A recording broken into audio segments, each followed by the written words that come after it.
Assalamualaikum dear students, how are you all? Hope you all are fine. Welcome to class metric.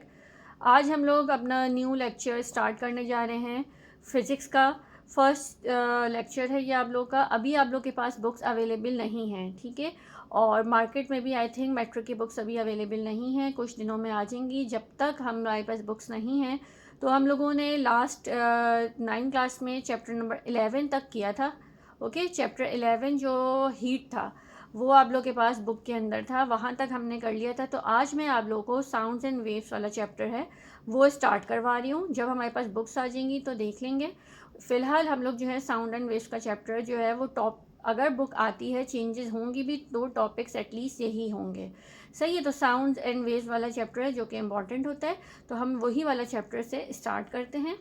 Okay, waves and sound के chapter में सबसे पहले अगर मैं introduction में बोलूँ तो आप लोग को कुछ जहन में आता है कि साउंड कैसे ट्रैवल करती है। कभी आप लोगों ने सोचा कि साउंड जो है वो कैसे ट्रैवल कर रही होती है, या फिर लाइट वेव्स होती हैं, ठीक है, वो हमारे पास किस तरह से आती हैं। लाइट रेज जो होती हैं, सॉरी वेव्स नहीं बोलना, लाइट रेज जो है वो हमारे पास किस तरह से ट्रैवल करके आ रही होती हैं। इसी तरीके से अगर मैं बोलूँ आप लोग के पास रोप्स बंधी हुई होती हैं, घरों में रोप्स बंधी हुई होती है, अच्छा, जिसके ऊपर हम लोग कपड़े हैंग करते हैं। अगर हम लोग उसको जर्क दें यानी उसको झटके दें यानी उसको मूव करना है, तो आप लोगों ने देखा वो किस तरह से रिपल्स टाइप की मूवमेंट आ रही होती है, उसके अंदर वेव्स ही बन रही होती हैं। और अगर आपने कभी ऑब्जर्व नहीं किया है तो सब लोगों के घरों में रोप्स तो होंगे जिसके ऊपर कपड़े डले होते होंगे वॉश होने के बाद, तो आप लोग उसको मूव करके देखिएगा, उसके अंदर रिपल्स जो प्रोड्यूस हो रही है साउंड, वो साउंड नहीं वेव्स की सूरत में, वो हमारे पास वेव्स हैं, ठीक है। किसके अंदर, रोप के अंदर वेव्स प्रोड्यूस हो रही होती हैं। इसी तरीके से आप लोग देखें एक पॉन्ड है या फिर कहीं पे भी पानी है, उसके अंदर आप लोग एक पत्थर को, स्टोन को फेंकें, तो आप लोगों को कैसे नजर आएगा। जो स्टोन होगा जब वो पानी के अंदर गिरेगा तो आपको ऐसे इस तरह से कुछ वेव्स टाइप की बनती हुई नजर आ रही होगी, जो कि हमारे पास क्या होते हैं, रिपल्स कहला रहे होते हैं, ठीक है। अच्छा, उसके अलावा और वेव्स की एग्जांपल हम कौन सी ले सकते हैं, हम सी वाटर ले सकते हैं, यानी सी को ले सकते हैं। सी के अंदर हमारे पास वेव्स आ रही होती हैं।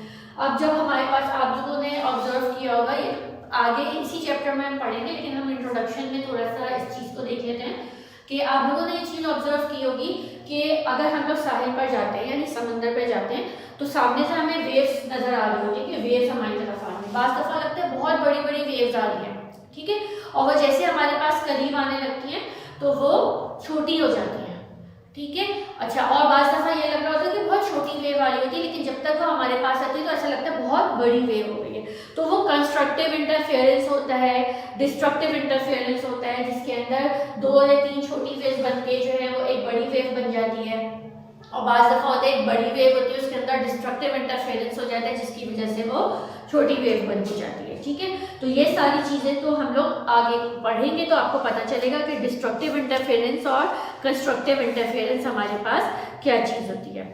लेकिन ये जो बाकी चीज़ें मैंने बताई हैं, रोप को जड़ देने वाला, या फिर हमारे पास किसी भी जो पानी है जो स्टेशनरी है कंडीशन में, यानी कि मूवमेंट नहीं है उसके अंदर, और उसके अंदर हमने कोई स्टोन वगैरह डाला है, तो फिर उसके अंदर जो वेव्स प्रोड्यूस हो रही होती है यानी रिपल्स की सूरत में, जिसका मैंने आपको बताया है, वो आप लोगों के पास आप लोगों ने ऑब्जर्व किया होगा, ठीक है। इसी तरीके से लाइट रेज हमारे तक, हम तक पहुंच रही होती हैं तो वह भी वेव्स की सूरत में होती हैं।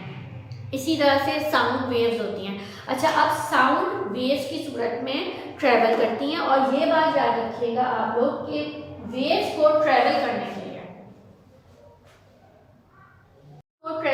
लिए कोई ना कोई मीडियम रिक्वायर्ड होता है, इधर वो एयर मीडियम हो या फिर हमारे पास क्या हो, वाटर मीडियम हो, जब आप लोग के पास साउंड जो है वो ट्रैवल करती है। उसके लिए आगे हमारे पास एक एग्जांपल आएगी जब हम इलेक्ट्रिक बेल होगी, जिसको हम लोग इस तरह से किसी जगह पे, जार में या कहीं पे फिक्स कर दें, वो रख दें, जिसके अंदर हमारे पास एयर को वैक्यूम कर दिया जाए, एयर को वैक्यूम कर दिया जाए यानी एयर वहाँ पर ना हो, तो फिर आप लोग देखिएगा कि उसके अंदर होगा कि हमारे पास हमें बेल कितनी ही जोर से बज रही होगी लेकिन हमें उसकी आवाज़ नहीं आएगी, ठीक है।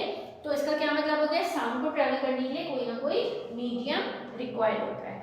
अच्छा, अब मुझे ये बताएं आप लोग को क्या समझ आता है कि आप लोग को नज़र आ रही होती है वेव्स ट्रैवल करते हुए। जैसे मैं अगर बोल रही हूँ, ठीक है, मैं अगर बोल रही हूँ, अब आप लोग अपनी क्लास इमेजिन करें कि आप लोग क्लास में बैठे हुए हैं और यहाँ पे मैं बोर्ड के पास हूँ और जो बिल्कुल वॉल्स है बैक साइड पर वहाँ तक मेरी आवाज़ जा रही है, लेकिन अगर मैं बोलूँ कि यहाँ पे इस रूम के अंदर से एयर को मैं पूरा वैक्यूम कर दूँ, ठीक है, यानी एयर यहाँ पर नहीं हो, तो अब क्या होगा, यहाँ पे क्या होगा, मैं कितनी ही जोर से बोलूँगी लेकिन आप लोगों को आवाज़ नहीं आएगी। क्यों नहीं आएगी? क्योंकि साउंड ट्रेवल होके आप तक नहीं पहुँच रही होगी, क्योंकि वेव्स की सूरत में साउंड ट्रेवल करती है तो वो नहीं पहुँचेगी। ठीक है, चलिए अब हम इसका इंट्रोडक्शन को रीड कर लेते हैं। You must have wondered how sound reaches our ears. Why do we have fixed an antenna on our rooftop if we have a TV? अच्छा, अब ये देखें, टीवी है ना, ठीक है, टीवी हम लोग देख रहे होते हैं, तो आप लोग के पास अब तो उस तरह से नहीं होते, लेकिन पहले आप लोगों ने अगर किसी के घर में पहले कभी एंटीना देखा हो तो एंटीना होते थे सिग्नल्स को कैच करने के लिए, सही, चैनल्स आ रहे होते थे, उसके लिए हम लोग क्या करते थे, एंटीना लगे होते थे जिसके थ्रू जो है हमारे पास टीवी के अंदर सारे चैनल्स आते थे। तो वो किसकी तरह कैच हो रहा होगा, ज़ाहिर है सिग्नल्स के थ्रू ही कैच हो रहे होंगे, तो वो किसकी सूरत में होंगे, वेव्स की सूरत में होंगे सब। अच्छा, how does light from the sun and other stars reaches us? किस तरह से सन से और स्टार्स तक लाइट हम तक पहुंच रही है? The answer to all these amazing questions lies in the study of waves.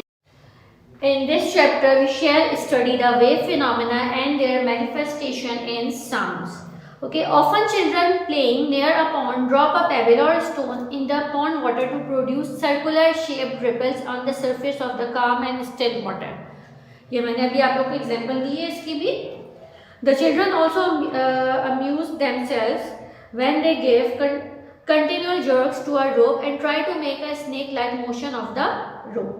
The circular shaped ripples formed on the surface of water and the snake-like motion of the rope are examples of motion which is known as wave motion. ठीक है, जो आप लोगों के पास रोप के अंदर jerk देने की वजह से मोशन प्रोड्यूस हो रही होती है, यानी वो वेव्स बन रही होती हैं, और रिपल्स जो वाटर के ऊपर बन रहे होते हैं, वाटर के अंदर बन रहे होते हैं, वो कौन सी हैं, वेव मोशन है। These are the examples of visible waves. ये कौन सी एग्जाम्पल्स हैं, विजिबल वेव्स की। लेकिन कुछ वेव्स मैंने अभी आप लोगों को बताया इनविजिबल भी होती हैं, जैसे कि साउंड वेव्स आपको नजर नहीं आ रही, लाइट वेव्स आपको नजर नहीं आ रही, रेडियो वेव्स होती हैं जो आपको नजर नहीं आती हैं। तो in fact we are surrounded by, but there are other waves which are invisible. In fact, we are surrounded by invisible waves. Sound, light and radio waves are example of these invisible waves. Whether visible or not, all waves have several common properties, and therefore by studying visible waves we would understand the invisible waves in sound and light. चाहे visible हो या फिर invisible हो, दोनों के अंदर कुछ ना कुछ common properties होती हैं, और जब हम वो पढ़ेंगे प्रॉपर्टीज तो हमें पता चल जाएगा कि साउंड वेव्स और साउंड एंड लाइट दोनों वेव्स प्रोड्यूस करते हैं। ठीक है, क्योंकि वैसे अगर मैं बोलूँ तो मे भी पॉसिबल आप लोगों को वेव्स नहीं समझ आ रहा, लेकिन आप लोगों को कुछ वेव्स हैं जो कि नज़र आ रही है, जैसे कि अभी हमने रोप वाली देखी और हमने रिपल्स जो प्रोड्यूस हो रहे थे वाटर के अंदर वो देखी है। लेकिन उसके अलावा जो वेव्स हैं जो कि प्रोड्यूस हो रही होती हैं साउंड एंड लाइट के अंदर, वो भी आप लोग के पास वेव्स की सूरत में ही प्रोड्यूस होती हैं। ठीक है, तो आप लोग को इंट्रोडक्शन समझ आ गया कि वेव्स एंड साउंड के चैप्टर में हम लोग किस तरह से और क्या क्या चीज़ें रीड करने जा रहे हैं। सही है, सबसे पहले हम लोग अब स्टार्ट करते हैं अपना टॉपिक, दैट इज ऑस्किलेशंस। हमारे पास है क्या है, ऑस्किलेशंस। अच्छा, सबसे पहले आप लोगों को ये बात याद होगी कि मैंने चैप्टर नंबर 3 में भी ऑस्किलेटरी मोशन पढ़ाया था आप लोगों को, जो कि टाइप्स ऑफ मोशन के अंदर था। तो वहाँ पे क्या था, एक मीन पोजीशन होती है, ठीक है, कोई भी मीन पोजीशन हो तो उसी मीन पोजीशन के अराउंड, ठीक है, उसी मीन पोजीशन के around back and fro motion, जो आपके पास बैक एंड फोर्थ मोशन या to and fro motion, back and forth motion या फिर टू एंड फ्रो मोशन जो होती है वो आपके पास क्या कहलाती है, ऑस्किलेटरी मोशन कहलाती है। यानी पेंडुलम की जो हमने मोशन देखी थी, हमने बोला था कि पेंडुलम की मोशन जो है वो ऑस्किलेटरी मोशन हो जाती है, या फिर आप लोग के पास वायलिन हो गया, सितार हो गया और गिटार हो गया, इन सब की जो हमारे पास क्या थी, ऑस्किलेटरी मोशंस थी। तो यहाँ पर हम लोग ऑस्किलेशंस पढ़ते हैं कि वो होती क्या है। Any motion that repeats itself in equal interval of time is called periodic motion. This periodic motion is often called harmonic motion. वो मोशन जो कि अपने आप को रिपीट करती है in equal interval of time में, वो मोशन क्या कहलाती है? पीरियोडिक मोशन कहलाती है। और यही पीरियोडिक मोशन क्या कहलाती है? हार्मोनिक मोशन भी कहलाती है। If a particle is periodic motion moves back and forth over the same path, we call the motion oscillatory or vibratory motion. The world is full of oscillatory motions. Some common examples are the swinging bob of a pendulum, balance wheel of a watch, a violin string, and mass attached to a spring. ये सारे examples हैं जिसमें से कुछ examples को हम लोगों ने बहुत अच्छी तरीके से इन डिटेल ऑस्किलेटरी मोशन के अंदर पढ़ी थी। लोगों ने पेंडुलम की एग्जांपल पढ़ चुके हैं, वायलिन की एग्जांपल पढ़ चुके हैं कि स्ट्रिंग को किस तरह से मूव करते हैं, उसके अंदर कैसे ऑस्किलेटरी मोशन प्रोड्यूस होती है। लेकिन अब हम लोग जो पढ़ने जा रहे हैं, हम बोल रहे हैं कि अगर एक मास है और उसको एक स्प्रिंग के साथ अटैच कर दिया जाए तो उसके अंदर ऑस्किलेटरी मोशन कैसे प्रोड्यूस होगी। ये आप लोग के पास है, इससे मास अटैच है। यह मास चाहे आप लोग के पास ब्लॉक शेप में भी हो सकता है, यहाँ पे सर्कुलर बना हुआ है तो मैंने इसी तरीके से बना दिया। ये है मास, ठीक है। इस वक्त स्प्रिंग जो है किस कंडीशन में है? स्टेशनरी कंडीशन में, यानी इसको मैंने स्ट्रेच नहीं किया हुआ, ठीक है। अब अगर मैं इसको स्ट्रेच करती हूँ, अगर मैं इस स्प्रिंग को स्ट्रेच करती हूँ, उस साइड पे मास को लेके जाती हूँ यहाँ पे, जैसे कि फिगर 12.2 के अंदर बना है, तो यहाँ पे अगर हम लोग मास को स्ट्रेच करते हैं तो हमारे पास मास को उधर लेके जाते हैं तो हमारे पास स्प्रिंग क्या होगा? स्ट्रेच हो जाएगा, इसकी वाइंडिंग्स क्या हो जाएंगी? स्ट्रेच हो जाएंगी। और जब उसके बाद वहां से छोड़ते हैं तो क्या फौरन अपनी ओरिजिनल पोजीशन में वापस आ जाएगा? नहीं, ये फौरन अपनी ओरिजिनल पोजीशन में वापस नहीं आएगा, बल्कि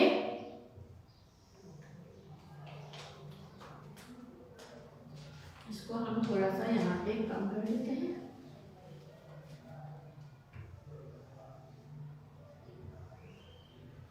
बना दिया। अब मैं कह रही हूँ कि हमारे पास इसकी वाइंडिंग्स थोड़ी सी खुल जाएंगी, ठीक है। मैंने इसको स्ट्रेच किया यहाँ तक ले, सही है। अब क्या होगा? पहले किस पोजीशन में था? ये यहाँ था, ठीक है, इतना आगे बढ़ गया। अब क्या होगा? जब ये वापस आएगा ना तो इसकी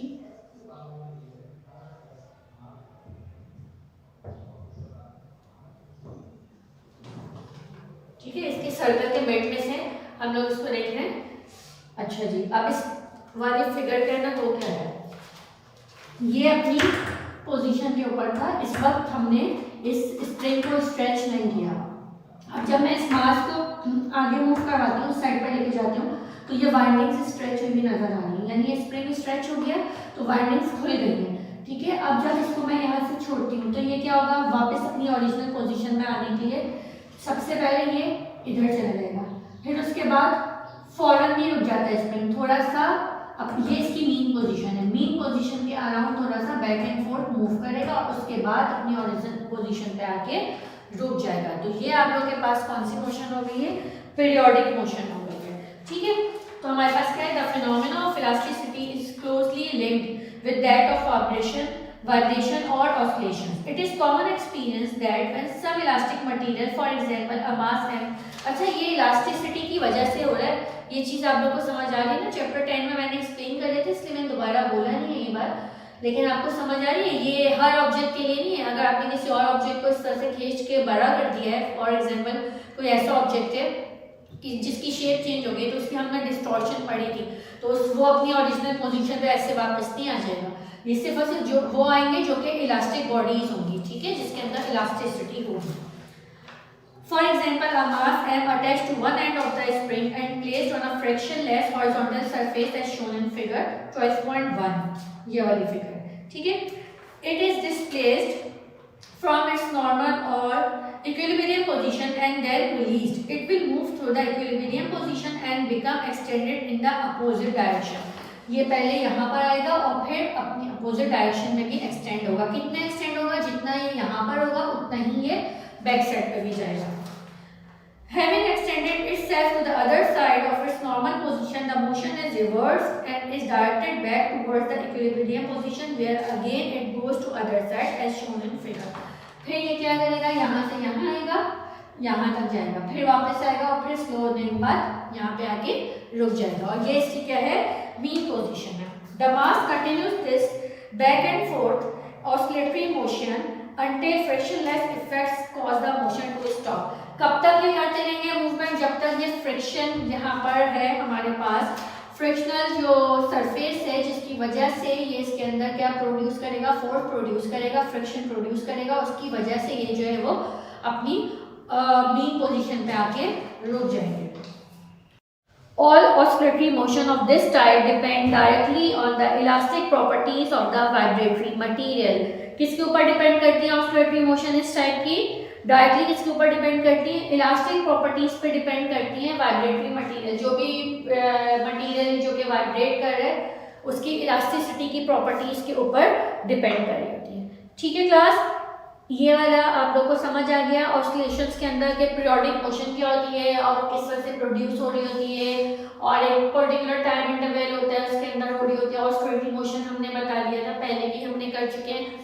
हमने पेंडुलम की थी, स्ट्रिंग ऑफ वायलिन किए थे। अब जो हमने किया है वो हम लोगों ने क्या किया है कि अगर एक मास अटैच कर दिया जाए किसके साथ, स्प्रिंग के साथ, तो उसके अंदर हमारे पास ऑस्किलेटरी मोशन किस तरह से प्रोड्यूस हो रही है।